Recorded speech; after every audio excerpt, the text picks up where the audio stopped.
Hello and welcome to our YouTube channel today. We are going to talk about Bhagavad Gita, chapter 2, verse 1 and 2. For more chapters and verse like this, subscribe our channel. Material compassion, lamentation, and tears are all signs of ignorance of the real self. Compassion for the eternal soul is self-realization. The word Madhusudana is significant in this verse. Lord Krishna killed the demon Madhu, and now Arjuna wanted Krishna to kill the demon of misunderstanding that had overtaken him in the discharge of his duty. No one knows where compassion should be applied. Compassion for the dress of a drowning man is senseless. A man fallen in the ocean of nescience cannot be saved simply by rescuing his outward dress, the gross material body. One who does not know this and laments for the outward dress is called a Sudra, or one who laments unnecessarily. Arjuna was a Satriya, and this conduct was not expected from him. Lord Krishna, however, can dissipate the lamentation of the ignorant man, and for this purpose the Bhagavad Gita was sung by him. This chapter instructs us in self-realization by an analytical study of the material body and the spirit soul, as explained by the Supreme Authority, Lord Sri Krishna.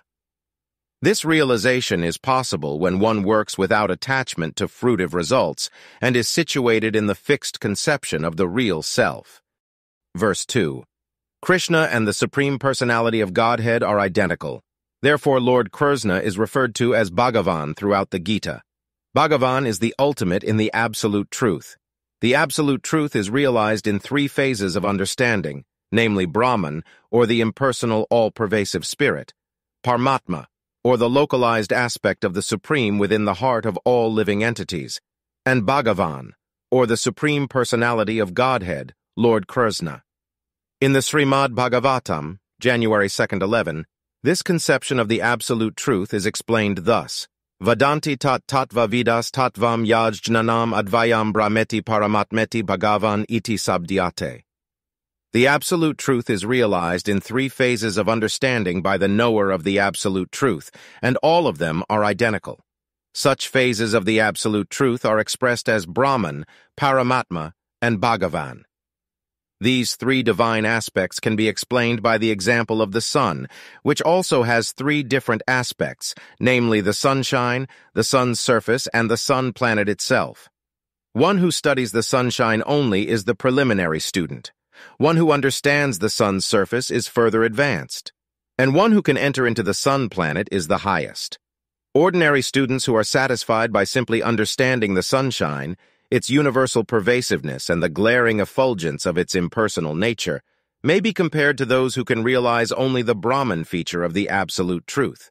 The student who has advanced still further can know the sun disk, which is compared to knowledge of the Paramatma feature of the absolute truth. And the student who can enter into the heart of the sun planet is compared to those who realize the personal features of the supreme absolute truth. Therefore, the Bhaktas, or the transcendentalists, who have realized the Bhagavan feature of the absolute truth, are the topmost transcendentalists, although all students who are engaged in the study of the absolute truth are engaged in the same subject matter.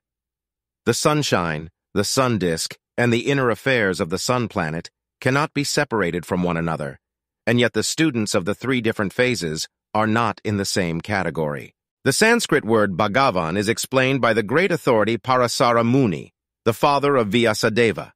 The Supreme Personality who possesses all riches, all strength, all fame, all beauty, all knowledge, and all renunciation is called Bhagavan. There are many persons who are very rich, very powerful, very beautiful, very famous, very learned, and very much detached, but no one can claim that he possesses all riches, all strength, etc., entirely. Only Krishna can claim this because he is the Supreme Personality of Godhead. No living entity, including Brahma, Lord Shiva, or Narayana, can possess opulences as fully as Krishna. Therefore, it is concluded in the Brahma Samhita by Lord Brahma himself that Lord Krishna is the Supreme Personality of Godhead. No one is equal to or above him. He is the primeval Lord, or Bhagavan, known as Govinda, and he is the supreme cause of all causes. Isvara Parama Krishna Saksid Ananda Vigraha Anadir Adir Govinda Sarva Karana Karanam. There are many personalities possessing the qualities of Bhagavan, but Krishna is the supreme because none can excel him. He is the supreme person, and his body is eternal, full of knowledge and bliss. He is the primeval Lord Govinda and the cause of all causes. Brahma Samhita 5.1. In the Bhagavatam also there is a list of many incarnations of the Supreme Personality of Godhead. But Krishna is described as the original personality of Godhead, from whom many incarnations and personalities of Godhead expand. Etakam sakala pumsa Krishnas tu Bhagavan svayam indrari vyakulam lokam murdayanti yuga yuga. All the lists of the incarnations of Godhead submitted herewith are either plenary expansions or parts of the plenary expansions of the Supreme Godhead. But Krishna is the Supreme Personality of Godhead himself. Bag, January 3, 28.